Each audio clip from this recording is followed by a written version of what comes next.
História da Redenção, capítulo 5. O plano da salvação.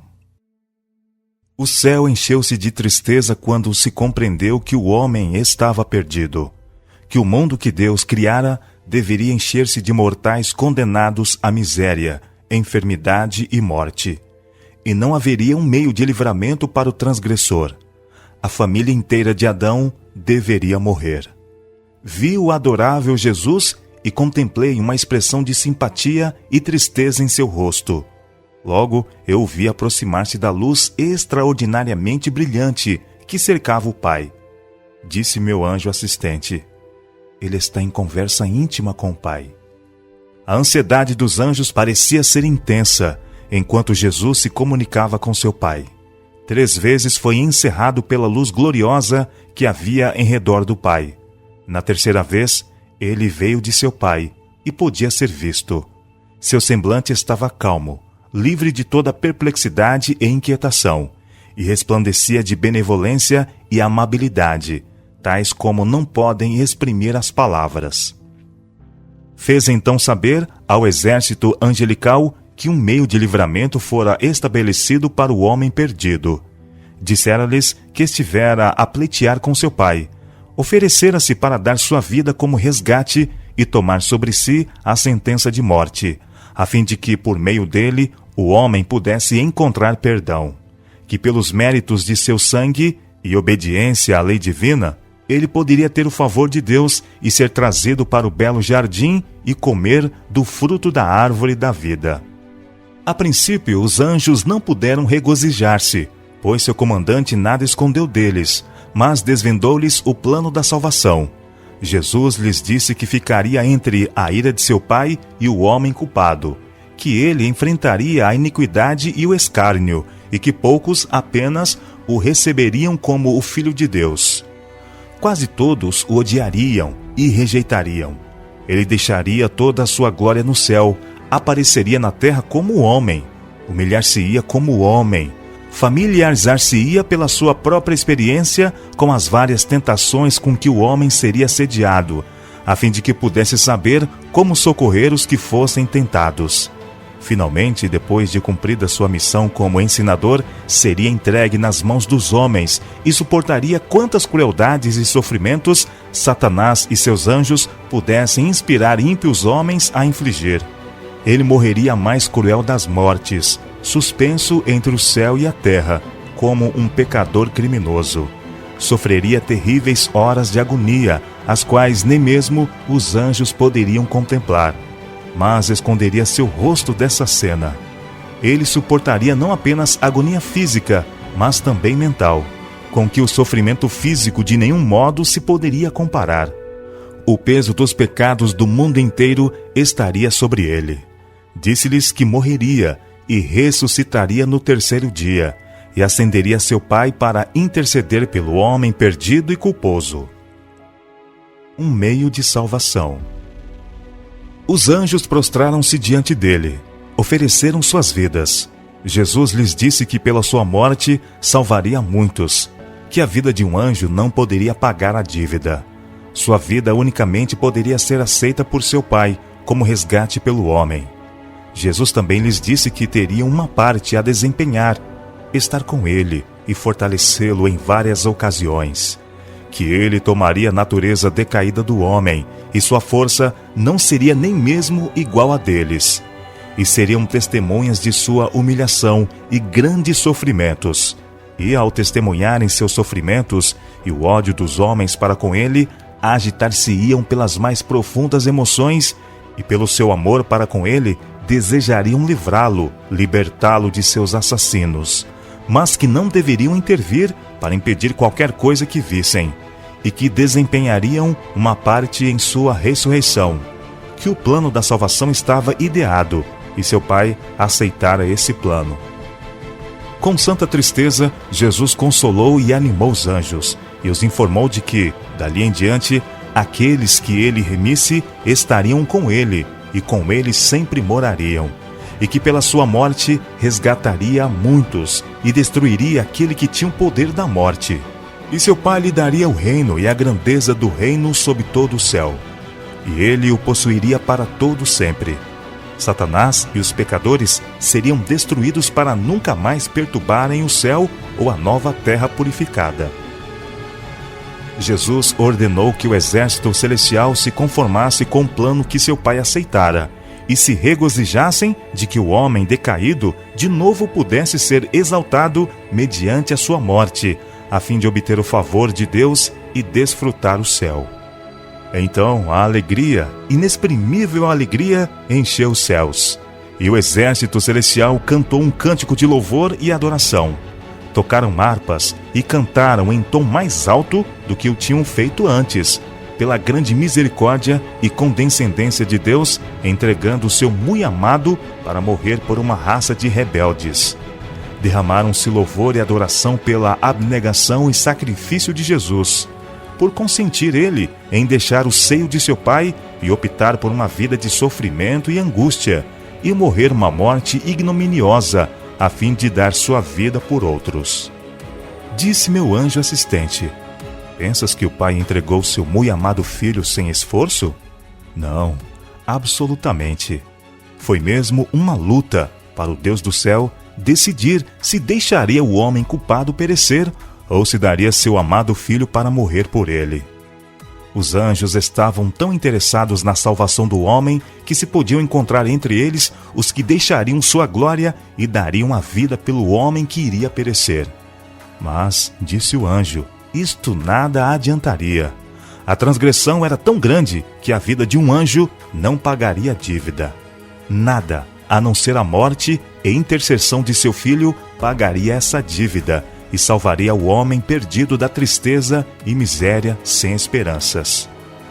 Mas foi aos anjos designada a obra de subirem e descerem com bálsamo fortalecedor, a fim de mitigar ao Filho do Homem os seus sofrimentos e ministrar-lhe. Seria também sua obra proteger e guardar os súditos na graça contra os anjos maus e contra as trevas que constantemente Satanás arremessa em redor deles. Vi que era impossível a Deus alterar ou mudar sua lei para salvar o homem perdido, e que ia perecer. Portanto, ele consentiu em que seu amado filho morresse pela transgressão do homem. Satanás de novo regozijou-se com seus anjos de que, ocasionando a queda do homem, pudesse ele retirar o Filho de Deus de sua exaltada posição. Disse a seus anjos que, quando Jesus tomasse a natureza do homem decaído, poderia derrotá-lo e impedir a realização do plano da salvação. Foi-me então mostrado Satanás como havia sido, um anjo feliz e elevado. Em seguida, ele foi-me mostrado como se acha agora. Ainda tem formas régias, suas feições ainda são nobres, pois é um anjo, ainda que decaído. Mas a expressão de seu rosto está cheia de ansiedade, cuidados, infelicidade, maldade, ódio, nocividade, engano e todo o mal. Aquele semblante que fora tão nobre, notei-o particularmente. Sua fronte, logo acima dos olhos, começava a recuar. Vi que ele se havia degradado durante tanto tempo que toda boa qualidade se rebaixara e todo mau traço se desenvolvera. Seu olhar era astuto e dissimulado e mostrava grande penetração. Sua constituição era ampla, mas a carne lhe pendia frouxamente nas mãos e no rosto. Quando vi, apoiava o queixo sobre a mão esquerda. Parecia estar em profundos pensamentos. Tinha um sorriso no rosto, o qual me fez tremer.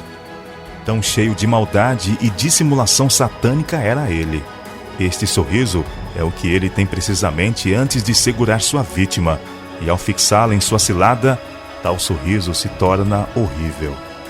Em humilde e inexprimível tristeza, Adão e Eva deixaram o aprazível jardim onde tinham sido tão felizes antes de sua desobediência aos mandamentos de Deus. A atmosfera estava mudada. Não era mais invariável como antes da transgressão.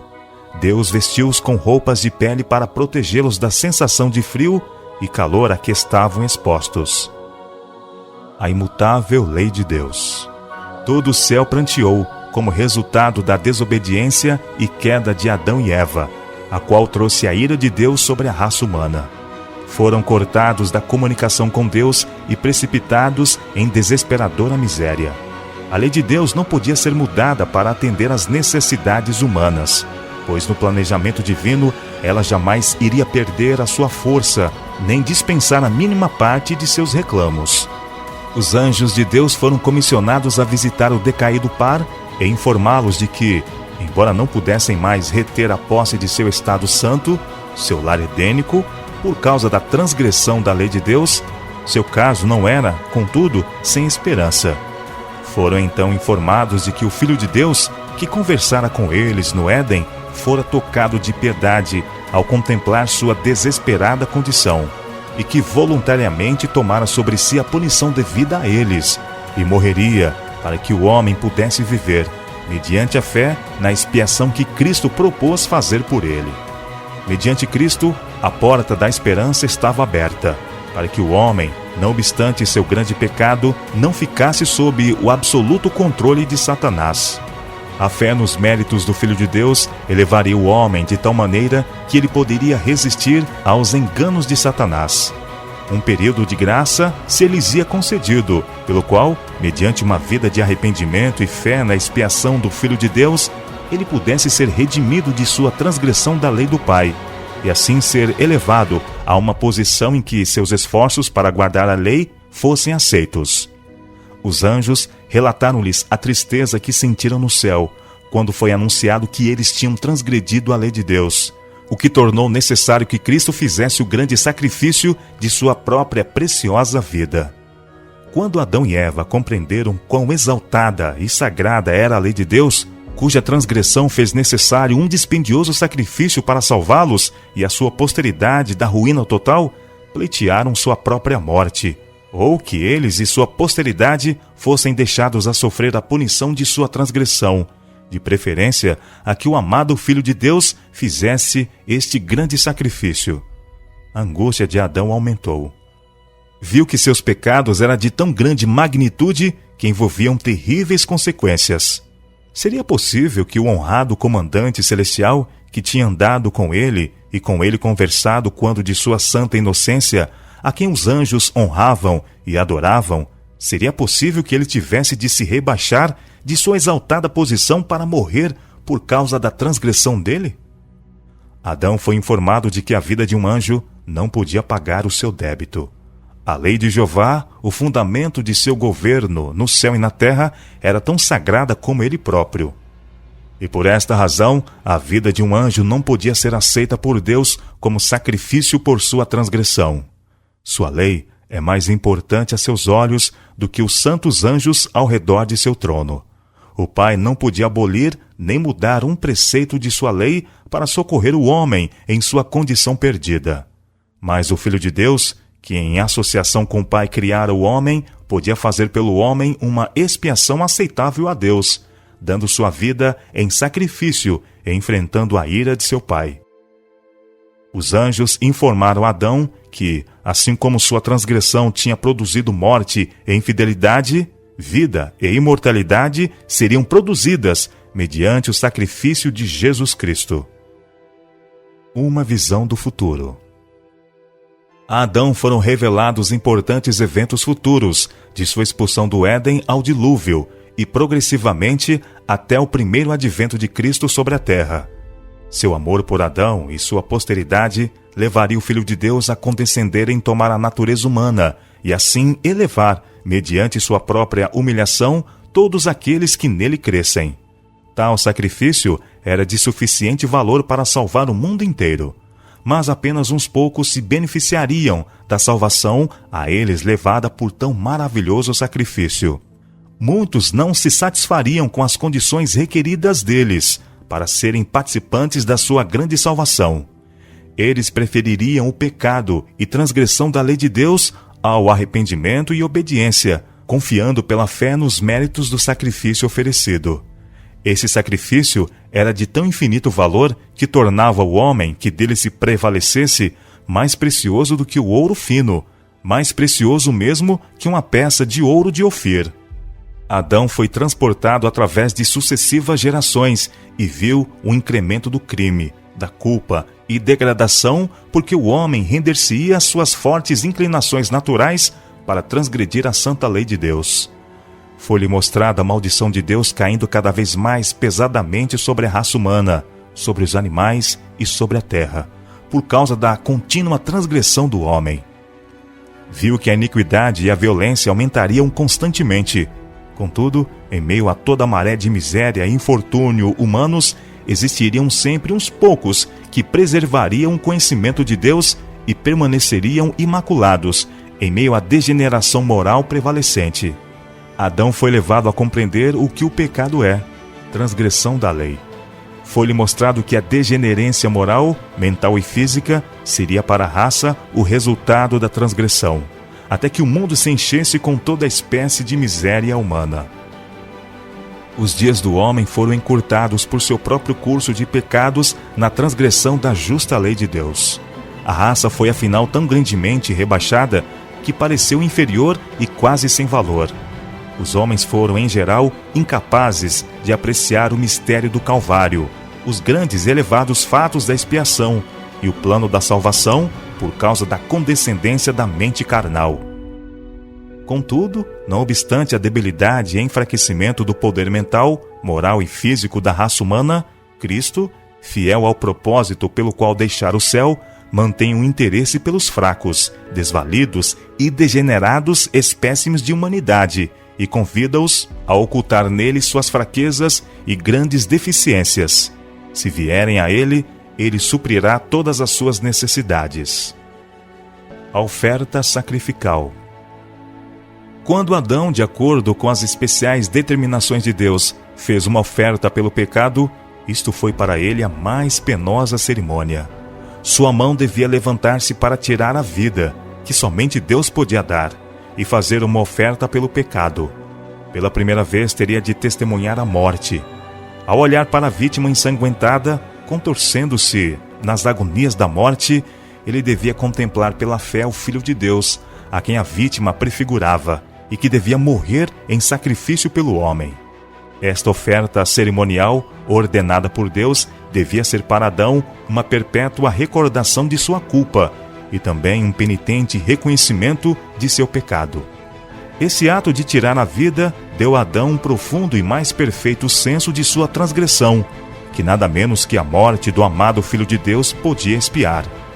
Maravilhou-se ante a infinita bondade e incomparável amor que podia dar tal resgate para salvar o culpado. Ao matar Adão, a inocente vítima, pareceu-lhe estar derramando o sangue do Filho de Deus por sua própria mão. Sabia que se tivesse permanecido firme em Deus e leal à sua santa lei, não teria existido a morte de animais nem de homens.